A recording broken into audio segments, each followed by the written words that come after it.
Hello, everyone, and welcome back to the podcast.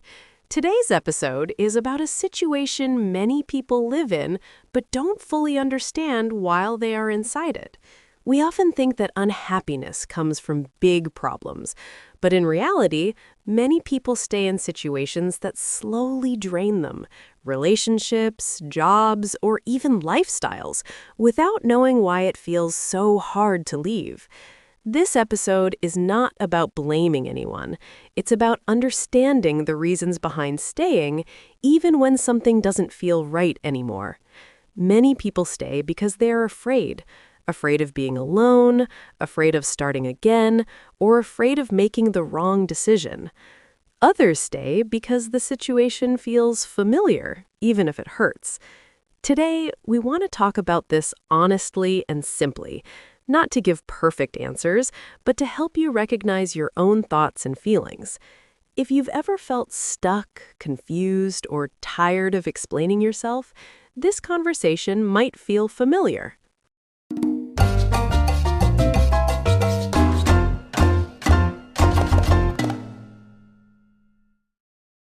So, how are you today, Andre? I'm okay, Lily.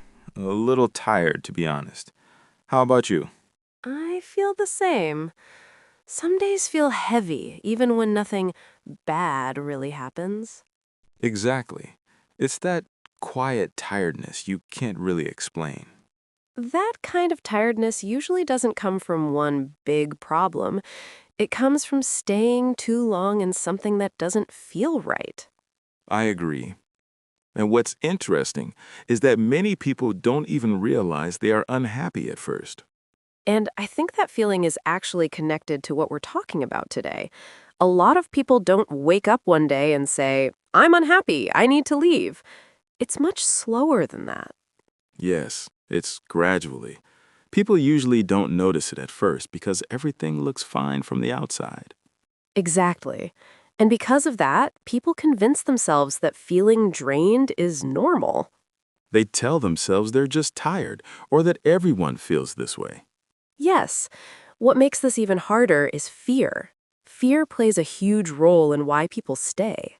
Fear of being alone, mostly.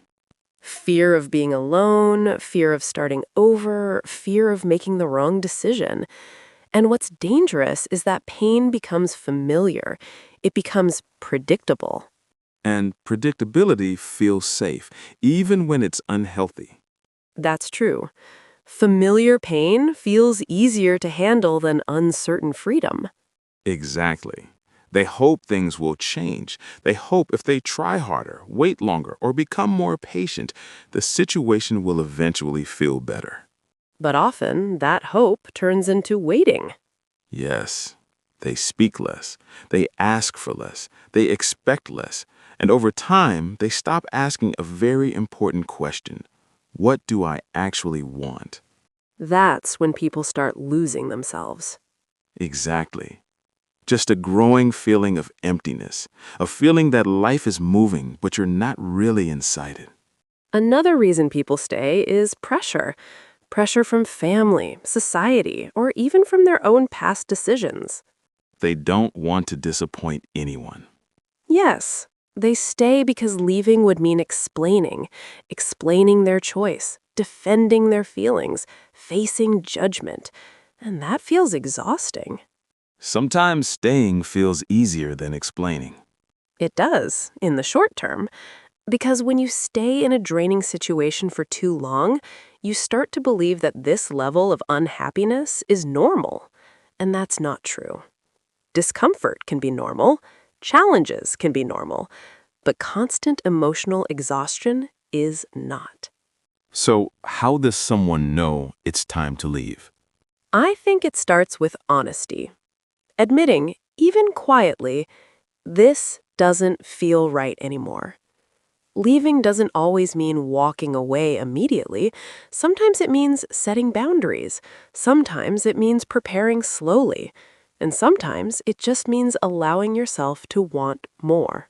Wanting more doesn't mean you're ungrateful. Exactly. And maybe the most important thing to remember is this. You don't need a dramatic reason to choose yourself.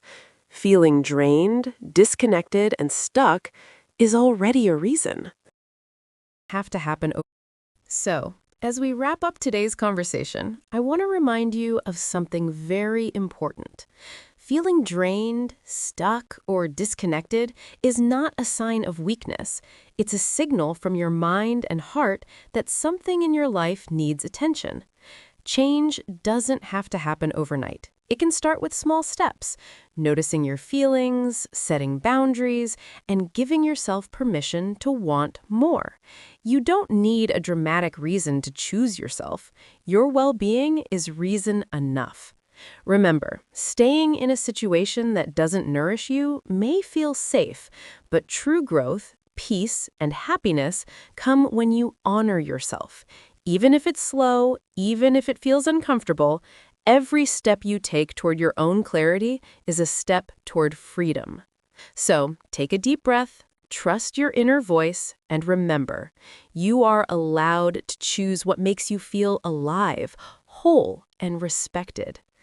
Thank you for joining us today, and we hope this conversation helps you recognize your own strength and courage.